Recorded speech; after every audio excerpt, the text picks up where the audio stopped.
ராஜராஜ சோழன் நான், எனையாளும் காதல் தேசம் நீதான். ராஜராஜ சோழன் நான், எனையாளும் காதல் தேசம் நீதான். பூவே காதல் தீவே,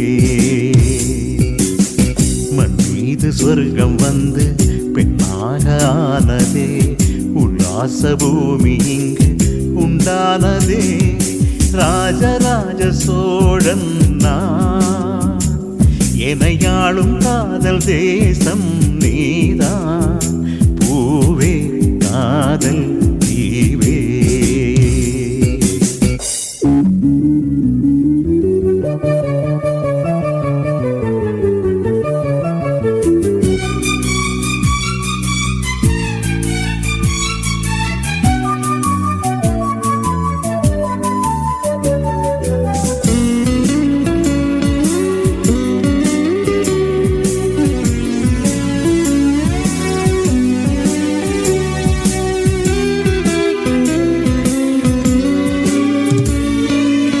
கண்ணோடு கண்களேற்றும் கற்பூர தீபமே, கை தீண்டும் போது பாயும் மின்சாரமே. உல்லாச மேடை மேலே ஓரங்க நாடகம், இன்பங்கள் பாடம் சொல்லும் என் தாயகம். இங்கங்கு ஊஞ்சலாக நான் போகிறேன், அங்கங்கு ஆசை தீயில் நான் வேகிறேன்.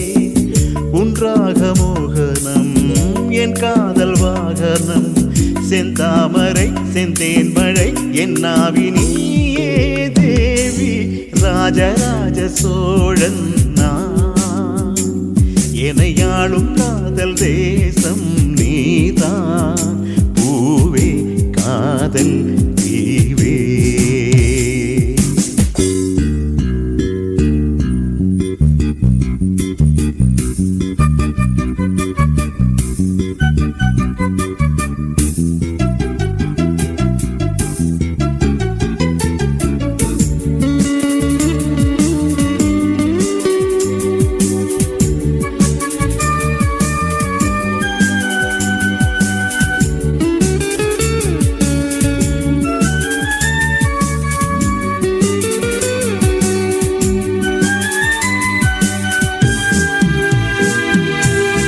கள்ளூர பார்க்கும் பார்வை உள்ளூர பாயுமே, துள்ளாமல் துள்ளும் உள்ளம் சல்லாபமே. வில்லோடு அம்பு ரெண்டு சொல்லாமல் கொல்லுதே, பெண் பாவை கண்கள் என்று பொய் சொல்லுதே.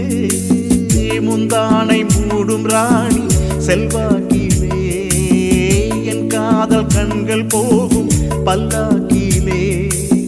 தேனோடையோரமே நீராடும் நேரமே, புல்லாங்குழல் தள்ளாடுமே பொன்மேனி கேளாய் ராணி.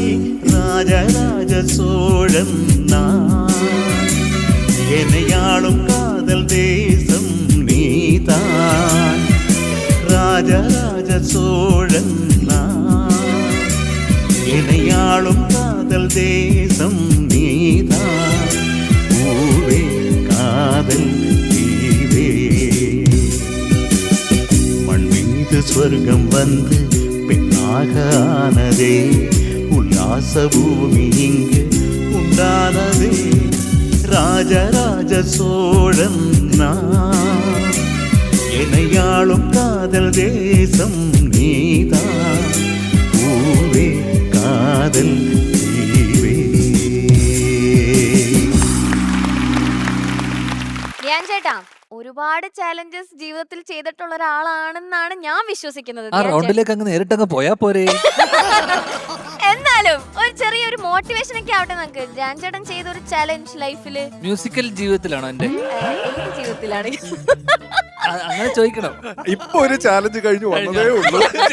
അതൊരു വലിയ അത് ചാലഞ്ച്. ഇവിടുത്തെ അത് ചാലഞ്ച് കണ്ടിരുന്ന ആൾക്കാർക്ക് ഒരു ചലഞ്ചായി, ഇവർക്കൊരു ചലഞ്ചായി. പറയുന്നത് ഞാൻ ചേട്ടാ ഇവിടുന്ന് പുറത്ത് ആ. സംഗീത ബന്ധപ്പെട്ടാണ് എന്റെ ഏറ്റവും വലിയ ചലഞ്ചാണ് എന്റെ അടുത്തിരിക്കുന്നത്.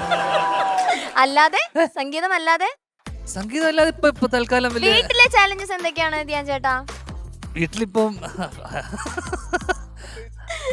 അതെ ഇപ്പൊ ചാലഞ്ച് ഇല്ല, ആ ഇല്ല. കുഴപ്പമില്ല. ധ്യാൻ ഞാനൊരു ചോദ്യം ചോദിക്കട്ടെ? ഓ, ഇപ്പം ധ്യാൻ ഇപ്പം മ്യൂസിക് ഇവര് ഡയറക്ടർ മ്യൂസിക് ചെയ്ത് തരുന്ന സമയത്ത് ആ, ഒരു പാട്ട് ആ. അപ്പം ധ്യാൻ ഡയറക്ട് ചെയ്യുന്നു. ആ. അപ്പൊ ഇപ്പൊ പാട്ടിന്റെ ട്യൂൺ സെലക്ട് ചെയ്യുന്നത് എങ്ങനെയാണ്? ആ. ചുമ്മാ അതായത് ഇപ്പൊ മഞ്ചേരി അല്ലല്ല നിക്ക് അത് ഷാൻ ചേട്ടൻ ഇങ്ങനെ ഒരു 10 ട്യൂൺ എടുത്തോ എന്ന് പറഞ്ഞ് തരികയാണോ, അതോ ധ്യാൻ ഇല്ല ഇത് ശരിയല്ല ഇത് വേണം അങ്ങനെ വേണം, അതോ എനിക്ക് എന്റേതായിട്ടുള്ള ഡിസ്കഷൻ ഇല്ല? ഉണ്ട്, അതാ ഞാൻ മറുപടി പറയാം. ലവ് ആക്ഷൻ ഡ്രാമയിൽ എങ്ങനെയായിരുന്നു? അത് എങ്ങനെയാന്ന് വെച്ച് കഴിഞ്ഞാൽ ആ സാധാരണ ഷാനിക്ക് ഒരു പാട്ട് അയക്കും. ആ ആ പാട്ട് അയച്ചിട്ടാ സാധാരണ നമ്മൾ എന്താ പറയാന്ന് വെച്ച് കഴിഞ്ഞാൽ ശരത് സാർ എങ്ങനെയാ പാട്ട് ഇപ്പത്തെ നമ്മളൊന്ന് കേട്ട് നോക്കൂ, അഭിപ്രായം പറയൂ. അതെ, അതെ, ആ. അങ്ങനെയല്ലേ നമ്മൾ അയച്ചതിന് ശേഷം. അതെ. ഷാനിക്ക് എന്താന്ന് വെച്ച് കഴിഞ്ഞാൽ ആ. ഈ പാട്ട് അയച്ചതിന് ശേഷം ഷാനിക്ക് താഴെ അയക്കും, ആ. ഗംഭീരല്ലേ, പൊളിച്ചില്ലേ, ഷാനിക്ക് തന്നെ അയക്കും. മുന്നേ തന്നെ മുൻകൂർ ഈ ജാമ്യം. പാട്ടിന്റെ താഴെ തന്നെ പൊളിച്ചില്ലേ, സൈക്കോളജി എങ്ങനെയുണ്ട്, ഗംഭീരല്ലേ. ആ. അപ്പൊ നമ്മൾ എന്ത് പറയും? ധ്യാൻ ചേട്ടൻ എന്തേലും പറയുമല്ലോ. അല്ല, പക്ഷെ എനിക്ക് ലോകത്ത് വേറെ ആരോടൊന്നും പറയാം, ഷാനിക്കിനോട് എനിക്ക് പറയാൻ പറ്റില്ല. ഇല്ല. ഇല്ല, കാരണം എന്റെ ജ്യേഷ്ഠനേക്കാളും മൂത്തതാണ്. അപ്പൊ പാവത്തിന് ഞാൻ എങ്ങനെ? ആ. ഞാൻ ഓടിക്കളിച്ച് നടക്കുമ്പോ കണ്ട മനുഷ്യനാണ്, ജ്യേഷ്ഠനേക്കാളും മൂത്തതാണ്.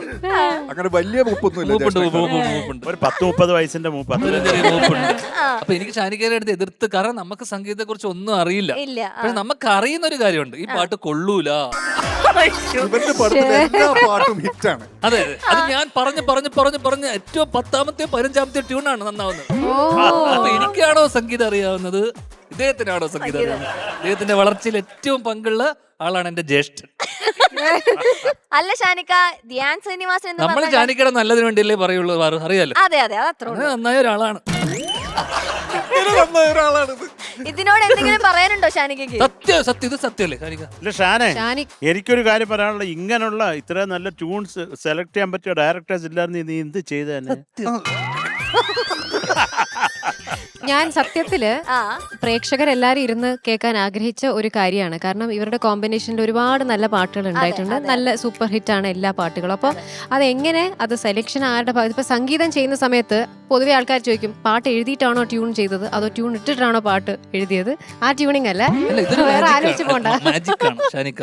അപ്പൊ അതുകൊണ്ട് ഷാനിക്കൊക്കെ പോലും അറിഞ്ഞൂടാ അത് എങ്ങനെ സംഭവിക്കുന്നത്. മാജിക് ഉണ്ട് അതിന്. ഈ സമയത്ത് എനിക്ക് തോന്നുന്നു ഓണസമയം വരുമ്പോ ഷാനിക്കയുടെ മറ്റേ കല്യാണ രാമനിലെ ദിലീപേട്ടന്റെ അവസ്ഥയാണ്. സോറി, ദിലീപേട്ടനല്ല, മറ്റേ ഇന്നസെന്റ് അങ്കിള് മറ്റേ എന്തൊരു മണം അടിക്കുമല്ലോ മദ്യത്തിന്റെ, അതുപോലെ ഉണരും ഷാനിക്ക. കാരണം ഷാനിക്കയുടെ പാട്ടുണ്ടോ, തിരുവാവണിര ഞങ്ങൾ പാടിയത് ഞങ്ങളുടെ സീസൺ ഞങ്ങൾ തുടങ്ങിയത് അത് വെച്ചിട്ടാ തുടങ്ങിയത്. ഐശ്വര്യമായിട്ടാണ് തുടങ്ങിയത്. ചക്കരെ but I love you darling. നിന്റെ എത്ര പാട്ടുകൾ എനിക്ക് നിന്റെ പാട്ട്, എത്രയോ പാട്ടുകൾ നമുക്ക് എത്ര ഇഷ്ടമാണ്. നിന്റെ കുറെ വൈറൽ കണ്ടന്റ് കൊടുത്തിട്ടുള്ള ഒരു ഭീകരവാദിയായി ഇരിക്കുന്നു. പുറകിൽ പല സംവിധായകരുടെ കണ്ണീരും കൂടെ ഞാൻ ശരത് സാറിനെ ഓർമ്മിപ്പിക്കുന്നു. ചില കാര്യങ്ങൾ പറയാനുള്ളത് ശരത് സാർ, എനിക്ക് ലവ് ആക്ഷൻ സമയത്ത് എനിക്ക് ആക്ച്വലി വേറെയും കുറെ പാട്ടുകൾ അയച്ചു തന്നിരുന്നു. പിന്നീട് ഞാനത് കേട്ടിട്ട് പടമൊക്കെ ഇറങ്ങിയ ശേഷം എനിക്ക് അയച്ചു തന്ന പല പാട്ടുകളും പിന്നീട് ഞാൻ പല സിനിമകളിലും കണ്ടിട്ടുണ്ട്. പിന്നെ ഞാനത് വെറുതെ വെച്ചോണ്ടിരിക്കോ? നിങ്ങളൊരു ബിസിനസ് മൈൻഡഡ് ആണ്. ഞാൻ വിചാരിച്ച ആ പാട്ടുകളൊക്കെ നമുക്ക് വേണ്ടി ചെയ്തതാന്ന് വിചാരിച്ചിട്ട് ഞാൻ ആ പാട്ടുകളൊക്കെ ഇപ്പോഴും കേട്ട് നോക്കുന്ന സമയത്ത് പിന്നെ അത് നമ്മുടെ പാട്ട് കഷ്ടപ്പെട്ട് ചെയ്ത പാട്ടല്ലേ അല്ലേ ഷാനിക്ക? പിന്നല്ലാതെ ആ അതൊക്കെ എന്തെങ്കിലും ചെയ്യണ്ടേ? വേറെ ഇതില്ല. ഞാൻ കൊടുക്കും. ആ രാവും പകലും ഇരുന്ന് ഉറക്കം ഒളിച്ച് കഷ്ടപ്പെട്ടുണ്ടാക്കുന്ന പാട്ടുകളാ. അവനെ ഫ്രിഡ്ജിൽ വെച്ചിട്ട് ഇരിക്കാൻ പറ്റുമോ? പെൺഡ്രൈവിലാക്കിട്ട്. പിന്നെ ഫുൾ ടൈം ട്യൂണിംഗ്. ഓക്കെ, അപ്പൊ എന്തായാലും ആ ഷാനിക്ക പാട്ടുകളാണ് ഇപ്പോൾ ഉള്ള എന്തൊക്കെയോ കഴിഞ്ഞ 6 കൊല്ലമായിട്ട് ഹിറ്റാവുന്ന പാട്ടുകൾ എന്നൊക്കെ.